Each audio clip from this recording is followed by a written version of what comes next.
За сайн байна уу шинэ өдрийн мэнд. Бодлын тухай цуврал маань үргэлжилж байна. Тэгээ бодол бол өөр асар их тийм бүтээлч чадвартай зүйл л дээ. Нэг тийм мэд шидийн үлгэрт нэг тийм бүх юмыг бүтээдэг нэг хар ут байдаг та. Ингээд гараа шургуулад тэг хүссэн юмаа гаргаж ирээд байж болдог. Хэд шидийн утны тухай ойлголт байдаг. Шидэд тохиорын тухай ойлголт байдаг. За нэг лонх хүрсэн чинь дотроос нь эд шидтэн гарч ирээ таны юу хүснэг биелүүлээ гэдэг. Эд шидтэй авдар гэдэг. Ингээд эд шидтэй авдар гэд энэ шидэд хүссэн бүх зүйлүүдийг биелүүлдэг тэр шидэд авдарны тухай ойлголт байдаг. Үлгэрүүдэд. Бодол бол яг үүнтэй адилхан бүтээлч чадвартай. Юу бодогдсон тэр эхлээд оюун санаанд бүтэж бий болоод дараа нь оюун санаанд бүтээд бий болонгоо тэр өөрөө юу гэдэг те нэг эрчим энергиээр хис сур орон зайд бас бүтчихэдэг. Хис сур орон зайд бүтсэн зүйл аажмар бодчиж бийжижийдэг. Бодит зүйл болж хуурах тийм үйл явц үзэгдэл болдог байхгүй. Бодол бол яг энэтэй адилхан юм байна. Тийм учраас бодлынхаа бүтээлч ур чадварыг илүү сайн сайхан зүйл зарцуулахыг өөрөө зориглох нь хов хөнөөгжил төлөвшлийн бас нэг тийм шалгуур болж тараад байгаа байхгүй юу. Тэхийн тулд хамгийн энгийн бодлуудаа яаж тогтоож барих уу хянах уу гэд хүмүүс асуугаад байдаг. Тэг ингээд яг тэр хамгийн энгийн арга бол бүх бодлуудыг зүгээр хоёр хуваачиж болно. Эерэг бодол, сөрөг бодол. Хөөр мэдэн шүү дээ. Энэ эерэг бодол, энэ сөрөг бодол гэдэг юм мэднэ.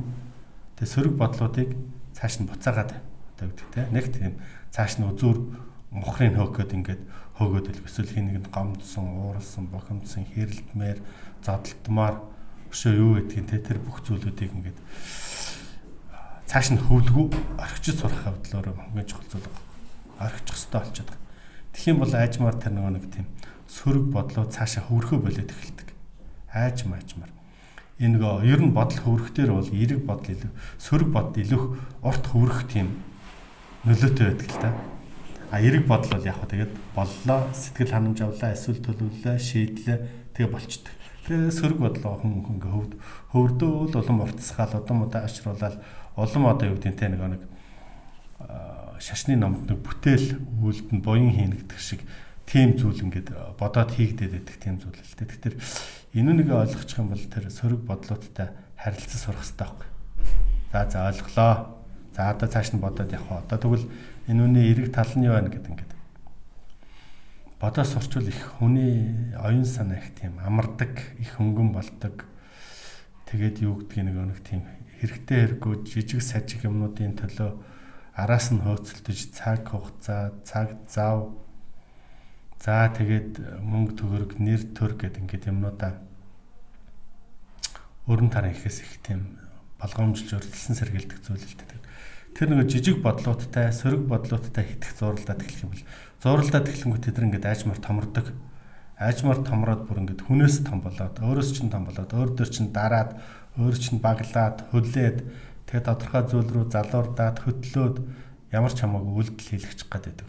Тэгэхээр энэ бодлуудыг таних, тогтоох, хазаарлах, за тэгээд болж өгдөглөл цааштай нүг зүгээр л нэг тийм нүднийхээ урдуур ингээд кино зураг үзээд өнгөрч байгаа юм шиг өнгөрөөчдөг тийм дадлыг суусны дараа хүн өөрөө аажмаар дотроосоо гэрэлтэж эхэлдэг л дээ.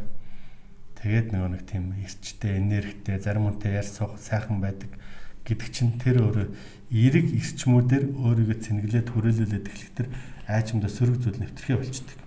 Бас тийм уур, хилэн, үзий ядал, зөвхөл, хараал, гомдол гэдэг ингээд тэр бүх зүйл бас нэвтрэхээ байх тал байдаг. Тэнд яагаад гэвэл тийм эерэг гал асж байгаа юм. Өөр гар, нүүрэндээ галтай, нүдэндээ цагтаа гэдэг чинь бол тийм сөрөг бодолтой дарангуулагдаагүй бас ер нь тийм хүсэл мөрөөдөл, эерэг бодол, зориг тэмүүлэлээрээ ингээд шатаж яваа хүнийг бол нүүрэндээ галтай, нүдэндээ цагтаа хүн гэсэн тийм байдлаар байдаг.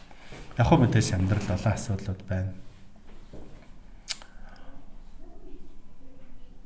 Сайн муу тэр болгонд автах уу, автахгүй юу? Тэртээ тэргүй тохиолдож болдог зүйл. Сөрөг зүйлсүүд тохиолдоод асуудал орооцолдоод байх бол магадгүй тэр өөрөө бас нэг тийм сорилго магадгүй одоо хизээ нэгэн цагт үйлдэгдэх байсан тэр үеийн мөр урдчилж тодорч чамаас нэг барцад гэдэг юм чинь арилж байгаа зүйл гэдэг талаар бодоод утсан ч юм байхгүй. Тэгэхээр бүх юмыг хүндрүүлж хэрэггүй. Бүх юмыг хүндрүүлж ойлгож хэрэггүй.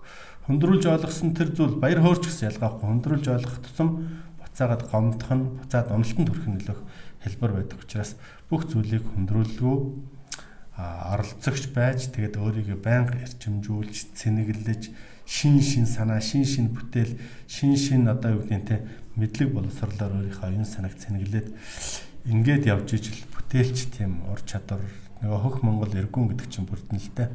Тэгээ манайхан бол яг хаа одоохондоо ингээд хүмүүсийн сэтгэлгээний хурд загварчлалыг харахад ахуй дээр хидх орогдоод тэгээ нөгөө сөрөг бодлоод хин нэгэнтэй тэмцэлдсэн, тололдсон, өрсөлдсөн, маргалдсан, сөргөлдсөн, өөрийгөө хамгаалсан, хаацаасан, би гэсэн өөрийгөө өргөмжлөхийг хүсэн энэ бүх бодлоод өөр үнийг ингээд оюуны оролт, бодлын болт гэдэг юмд оруулчаад тэгээд бид нар нэгдэж чаддгүй, нийлж чаддгүй, нийлээд үр бүтээл хийж чаддгүй, чаддаг юм болохоор нэгнийгээ нээлж бүүлийдэх одоо юу гэдэг нь те барьж идэх, сошиалоор загнах, харах, хар сууж агаад унчих дээр яг ингэх гээдсэн ингээд багтаа хангаж байгаа юм шиг тэгэх ингээд ах トゥ хамаатан сад эргэн тойрон найснахад бүх хүмүүсийнхаа хүрээллийг хараад үзээд жоохон юм хийгсэн оролцсон хүмүүсээ бид нар таллаас нь хэмэлдэг, эсвэл тоохгүй дүр эсгдэг, тэг онцтой нь хэлээгүй юу гэдэг. Мэдчихсэн болвол тэр үнийг дэмжих ёстой гэд бидэрт нэг тийм эерэг эрчмийн гал энэ нийт ард түмэнд нэг жоохон татагтаад байгаа байдал анзаарэгдэж байна. Бид нар ингээд нийтээр нэг тийм дариулт гэдэг тархины хакертэй тавьсан. Тэрийг бас та бүхэн сонирхоорой. Тэгээд бүгдөө нийлээр дариуч чадвал нөө Жанжин Сүхбаатарын хэлсэн нэг нийтийн хүчийг нийлүүлэн нэгэн зэрэг зориглон хөдөлбөөс мэдхгүй чадахгүй гэх юм үгүй болно гэдгийг чинь л тийм л юм байна гэдгийг л одоо сайхнаас л ойлгоод байна л та. Ингээд та бүхэн бас бодлоо, эерэг сөрөг бодлуудаа ялгаад, эерэг бодлоо морь болгоонаад, сөрөг бодлоо сүйдрэмт хаяад яг го чамайг дагна. Гэхдээ тэрүнд нэг тийм ачаал бүлэхгүй сүйдрэмт дагуулад ингээд явуул одоо бидний амьдрал ах уу эрлөөх гэрлэгээтэй бидний ажил илүү их сайн сайхан болох лөө гэж бодож байна. Баярлалаа.